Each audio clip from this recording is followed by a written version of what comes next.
kemi një çështje në të cilën, ose disa raste ku prokurorët e shkallës parë ankohen për vendimet e gjykatës apelit. Tani, kemi arritur një ditë ku prokurorët vënë diskutim atë se çfarë vendos gjykata e apelit. Bëjnë letër, i drejtohen institucioneve, madje drejtohen dhe ambasadave, ku ngren çështje që kanë të bëjnë me lishmërinë e vendimit të gjykatës së apelit. Kjo është e papranueshme, është e pakonceptueshme. Dhe pse vjen kjo? Vjen sepse kemi ndërtuar një sistem në të cilin ende prokurorët, sidomos prokurorët e rinj, nuk kuptojnë vendin dhe pozicionin e prokurorit. Dhe për të hedhur benzinë zjarrit, kemi praktikën gjyqësore. Vendimi i gjykatës lartë, unë s'dua të diskutoj vendime, por kjo ka të bëjë me funksionalitetin e prokurorisë. Ju keni thirrur sot tu prokurorin e përgjithshëm të raportoj për atë çfarë bëjnë prokurorit. Ndërkohë gjykata e lartë thotë, prokurori i shkallës parë mund të ushtrojë rekurs në gjykatën e lartë në kohën kur prokurori i apelit ka hequr dorë nga apeli, sepse në emër të pavarësisë së prokurorëve cënohet pavarësia e prokurorit të shkallës parë nëse prokurori i apelit ose prokurori i prokurorisë përgjithshme ushtron detyrën.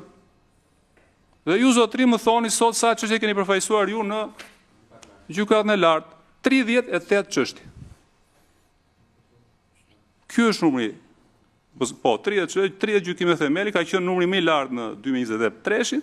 Tani ky është vendim një trupe, nuk është vendim i kolegjeve ose vendim unifikues, por kemi dy probleme. E para, kemi një gjykatë që i hyn funksionalitetit organizimit kushtetues të institucionit.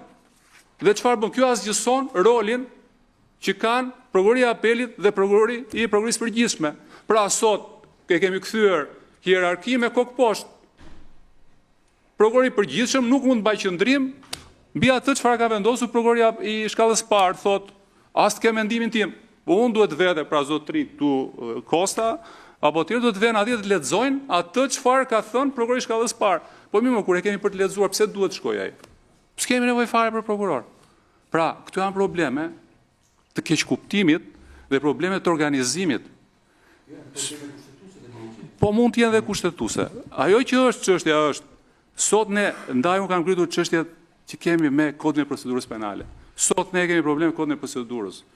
Mënyra se si është zbatuar kodi i ri i procedurës, ndryshimet në kodin e procedurës penale kanë krijuar probleme serioze në funksionimin e institucionit prokurorisë.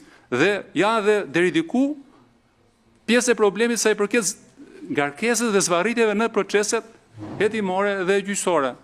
Këto janë çështje që unë mendoj janë urgjente.